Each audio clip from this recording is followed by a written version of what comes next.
Hello and welcome. I'm Blair Blackwell, and this is the Daily Cyber Brief. Here's today's rundown of the biggest cybersecurity stories you need to know today. Good day. This is the Daily Cyber Brief for December 26th. Here's what's moving the security landscape. Long-tail fallout from the LastPass breach fueling crypto thefts. Active exploitation and urgent patching around VPNs and databases. And a wave of campaigns that blend into trusted tools, from signed Mac apps to fake GitHub exploits. We'll start with incidents and breaches. TRM Labs says the 2022 LastPass breach is still paying off for criminals. Encrypted vault backups stolen back then are being cracked where master passwords were weak, and crypto assets have been siphoned as recently as late 2025. The firm points to likely Russian cybercriminal involvement. It's a stark reminder that password manager compromises can echo for years, especially where older vaults and weak secrets intersect with motivated attackers. On vulnerabilities and patches, Fortinet is warning of fresh abuse of a 5-year-old FortiOS SSL VPN flaw, CVE 2020-12-812, that under certain configurations can bypass the second factor at login. Separately, MongoDB urged immediate updates for a high-severity remote code execution issue that could be a magnet for opportunistic attacks. CISA also added a Digivir network video recorder bug, CVE 2023-52163, to its known exploited vulnerabilities catalog, a post-authentication command injection with real-world exploitation, and published an updated ICS advisory for Mitsubishi Electric air conditioning systems, signaling continued attention on connected building tech. Meanwhile, threat actors are leaning hard on trust and familiarity. A typo-squatted site spoofing Microsoft activation scripts pushed PowerShell that drops the Cosmoli loader.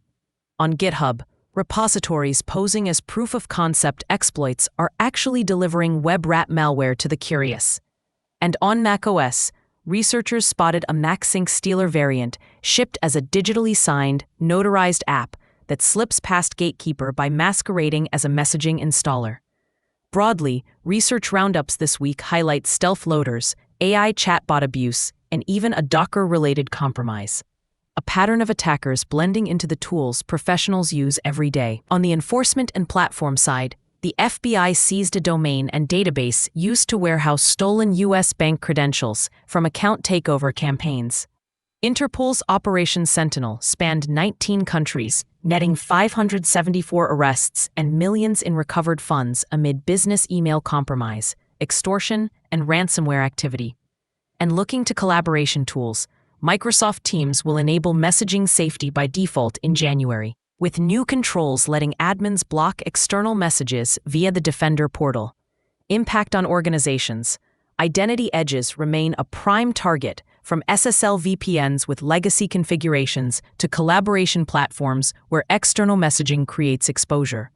Self-hosted or unmanaged database deployments, notably MongoDB, face increased pressure to patch quickly. Facilities and retail operations with NVRs and operators of building systems and other ICS should note active exploitation and new advisories. Endpoint and developer ecosystems are also in scope, with malware hiding behind typo-squatted utilities and fake exploit repos, and signed apps eroding the Mac trust model. Looking ahead, watch for upticks in scanning and exploitation attempts against MongoDB and Fortinet VPN endpoints. And for agencies and contractors, the KEV listing drives remediation timelines on Digivir devices.